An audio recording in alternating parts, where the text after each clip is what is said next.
Olá! Na aula de hoje trataremos do tema de sonoridade de ondas sonoras, a escala que a gente vai usar para medir sonoridade, que é a escala de decibéis, e o conceito de intervalos acústicos. Vamos para a aula?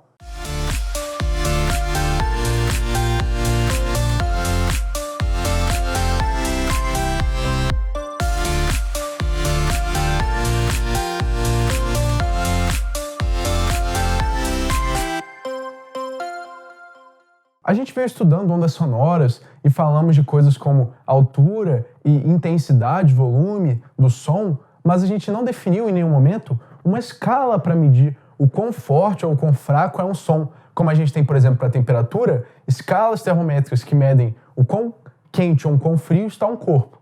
Muito bem, na aula de hoje vamos definir uma escala para a gente definir a força, a intensidade de um som, e também vamos trabalhar um pouquinho do conceito de intervalos acústicos, um conceito muito útil para a música, que tem uma relação muito próxima com o conceito de frequência de cada uma de duas ondas sendo analisadas.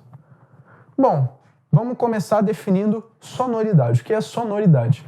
A sonoridade é o que a gente percebe como intensidade de um som, ou seja, é a percepção da intensidade de um som. Isso é de certa forma individual. O quão um som é forte ou fraco para mim, para minha percepção física aqui, fisiológica. Bom, qual é a escala que a gente vai medir essa sonoridade? Ou seja, de que forma a gente vai quantificar matematicamente essa grandeza aqui que a gente está chamando de sonoridade, que é a percepção de intensidade de um som. A gente vai usar a escala de decibéis, que ela é representada aqui como dB, D minúsculo, B maiúsculo, decibéis. Bom, de que forma a gente vai definir a escala? Ou seja, de que forma essa escala vai crescer? De que forma a gente vai definir o quão mais intenso um som é em relação a outro? Partindo da sua intensidade energética, mas trabalhando com decibéis, com sonoridade. A gente vai usar uma lei física chamada de Lei Psicofísica de Weber-Fechner. A Lei Psicofísica de Weber-Fechner diz que a sonoridade é proporcional ao logaritmo da excitação. Como assim, excitação? Excitação, nesse caso, vai ser a intensidade energética do som. Ou seja, se um som é 10 vezes mais energético, tem 10 vezes mais potência que um outro, ele é apenas uma vez ou duas vezes mais intenso que a sonoridade. Agora, se o outro for 10 vezes, 100 vezes, aí vai ser 2, 3 vezes mais sonoro, digamos assim, mais intenso para os nossos ouvidos. Ou seja, a intensidade percebida pelos nossos ouvidos como sonoridade, como volume de um som, depende logaritmicamente da intensidade energética, de fato, dos sons que a gente está trabalhando. Ou seja, se a gente multiplica um som por 100, por 1000, a gente está aumentando a sua intensidade por um fator de 2, 3. Muito bem. Definido agora o conceito de sonoridade, de volume de um som, usando a escala de decibéis, vamos entrar agora no conceito de intervalo acústico. O que é um intervalo acústico? Um intervalo acústico é uma proporção, ou seja, a gente vai pegar duas frequências, ou seja, dois sons diferentes, de frequências diferentes, e vai pegar a razão entre esses dois sons, começando aqui pelo maior e dividindo pelo menor. A gente vai obter uma razão de divisão entre esses dois sons analisados.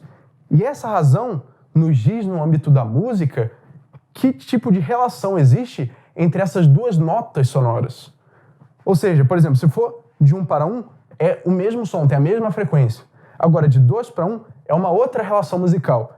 De 3 para 2 é uma outra relação. Ou seja, o intervalo acústico nada mais é do que a razão entre frequências de um som que vai nos dizer uma informação importante quanto à musicalidade desses dois sons. Como é que eles relacionam um com o outro em uma música, ou seja, o quão agradável esses dois sons são para os nossos ouvidos, um interagindo com o outro. Bom, a gente pode concluir então com essa aula aqui.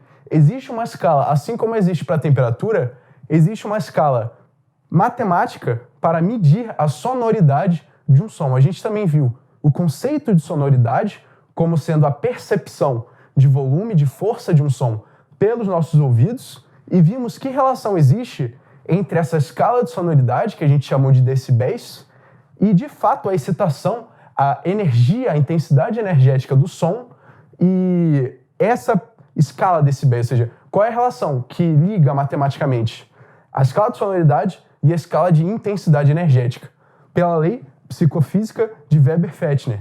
E a gente viu também a definição de intervalos acústicos, que são a razão entre a frequência de dois sons, que vai nos dizer uma informação importante sobre a musicalidade dessas duas ondas sonoras.